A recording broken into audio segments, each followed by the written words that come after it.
on, Monica, keep up. Easy for you to say. You aren't carrying all the equipment. We both agreed. You'd carry the pack, I'd carry the map. But we're in the middle of a desert, Ashley. And not just that, a desert planet. The wind changes everything overnight.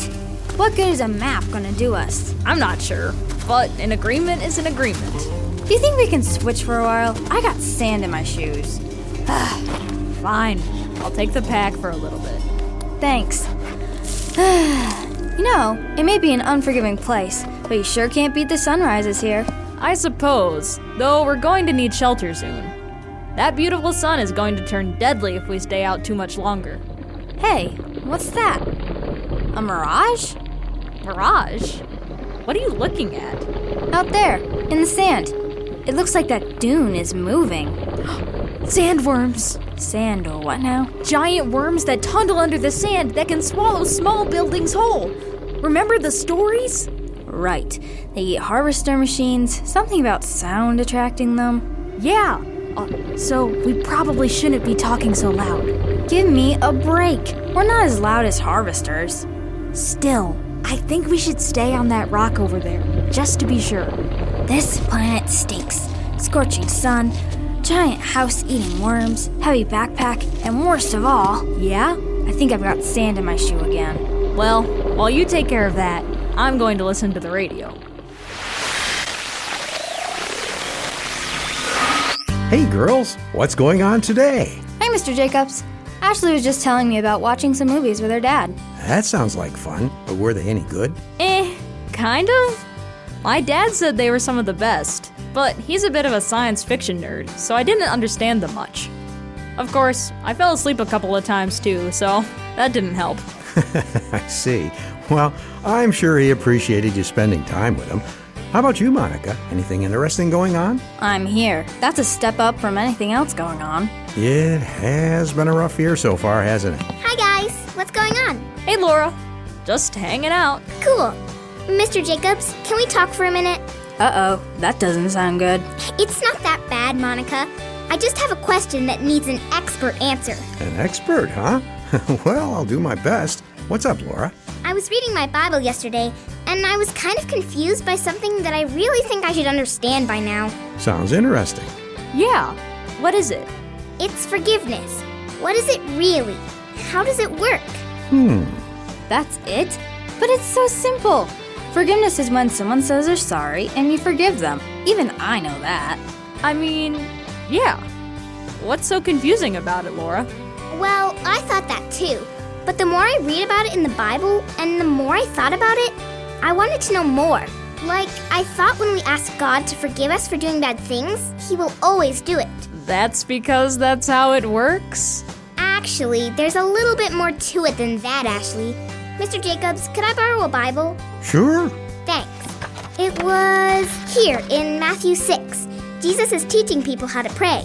Oh yeah, the Lord's Prayer. Exactly. And here it says that if we forgive people who have hurt us, then God will forgive us when we hurt Him. But He finishes by saying that if we don't forgive people, then God won't forgive us. That's not what it means. I don't know, Ashley. That's what it says. She's right. There it is. Plain as day. Give me that. I'm sure you're missing some key context here. We can't earn forgiveness. There are verses about that. I just need some time to find them. Well, while you're looking for your contacts, I think I'm going to listen to the radio. Sounds good to me.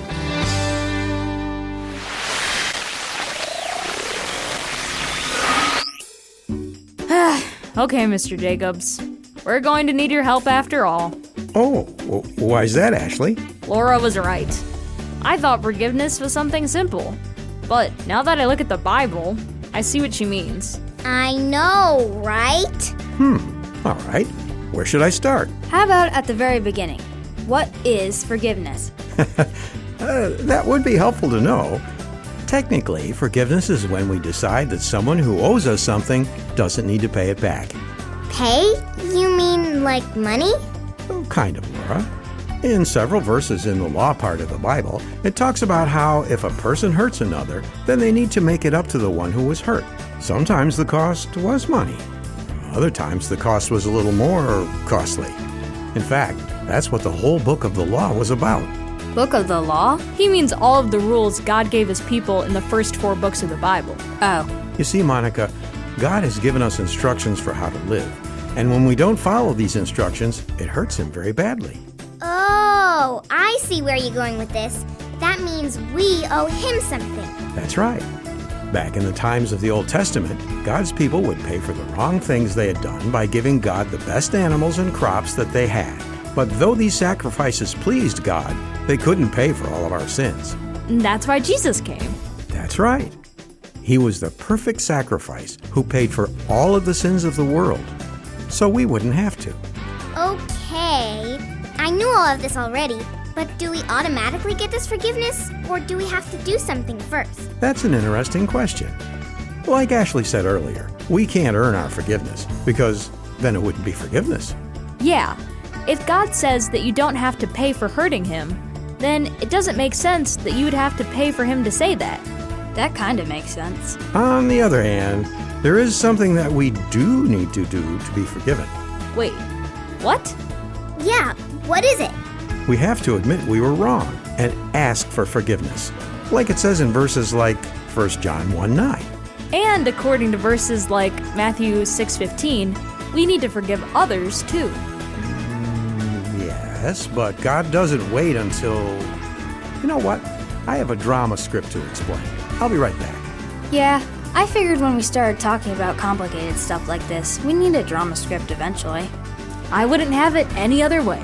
Yeah, let's listen to the radio while we wait for him.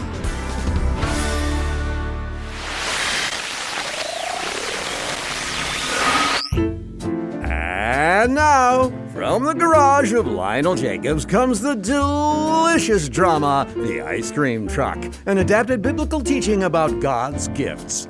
Once upon a time, there was a little pink ice cream truck. Well, hi, I'm Megan. I'm the ice cream truck driver. I love driving to neighborhoods all over to sell my ice creamy goodness. Every evening around dinner time, Megan would play her jaunty tune over the loudspeakers, and people from all over would rush to buy her cold desserts. Mom, the ice cream truck is here. Be right back. It was always a great time when Megan drove down the street. That is, until the day of our story. Well now, what can I get for you today? I would like a raspberry hyper pop, please. Good choice. Let me... Oh, I seem to be out of those. Oh, okay. How about a coral bob cone? Out of that too. A Jetson push pop? As fate would have it, Megan discovered that she was completely out of all the ice cream. What? How is that possible? You're an ice cream truck. I guess I forgot to go get ice cream from my supplier. Sorry. The next day, Megan drove to the ice cream plant and talked to her supplier. I can't sell ice cream without ice cream. Makes sense. I've been waiting for you to put an order in. Okay, Charlie, load her up. And so, with her van loaded up, Megan drove back to the neighborhoods and shared her frozen goodness with everyone she met. This is awesome. The moral is, all good gifts come from God. He's the one who gives them to us, and He does so that we can give them to others. Sometimes we try to do good to others on our own, but eventually we will have nothing left to give. Kind of like an ice cream truck without any ice cream.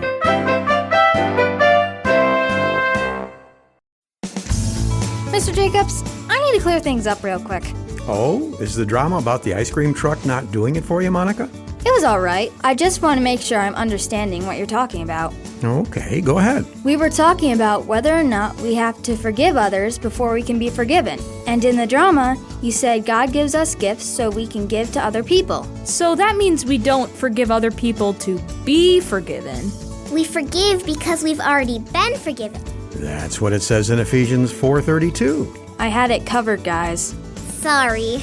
I have one last question, Mr. Jacobs. Oh, really, Ashley? You said earlier that in order for us to be forgiven by God, we need to admit that we've done something wrong. Right, 1 John 1:9. My question is, do we not have to forgive someone if they haven't apologized? After all, if God doesn't, do we need to? Now, that's a good question. Leave it to Ashley to come up with the hard questions to answer.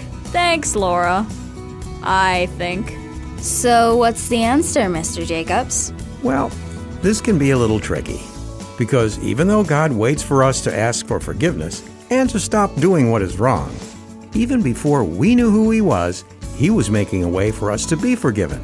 Yeah, we talked about this already. It's Jesus. Exactly. So, as best as I can understand it, even though God might not forgive us until we ask, behind the scenes, He's doing all He can to show us that He loves and wants to forgive us. Like it says in Romans 5:8, Ephesians 2:4 and 5, John 3:17. We get it. It's in a lot of verses. Right. When God makes a way for us to be forgiven, the Bible calls it God's grace. Grace. Like getting something we don't deserve. Exactly. So if we are to be forgiving the way God forgives, we need to give grace to those who hurt us, doing all we can to show them that we will forgive them and work to make things right. But what if they don't want to be forgiven? Well, that's another long conversation. But to sum it all up, we need to keep doing what is right. And in the end, God will make sure that what you are owed is paid for. That sounds scary. Yeah, I almost would prefer to forgive them. That's how God feels too. So, is that all the questions for today? For now. I've got to talk about this with my parents. I've never heard it explained this way. Good thinking. This is a hard thing to understand, and people have had a lot of conversations about it. But I'm glad that it's something you kids are thinking about. Yeah, you might not get it right all the time, but we're glad you're here to explain things, Mr. Jacobs. Thanks, Laura. Glad to be helpful, if not occasionally fallible. Well, I need to get back home. It's good to see you again, Mr. Jacobs. You too, Monica. Take care. I'd better be going too. Want me to turn off the radio on the way out? That'd be great. Thanks, Ashley.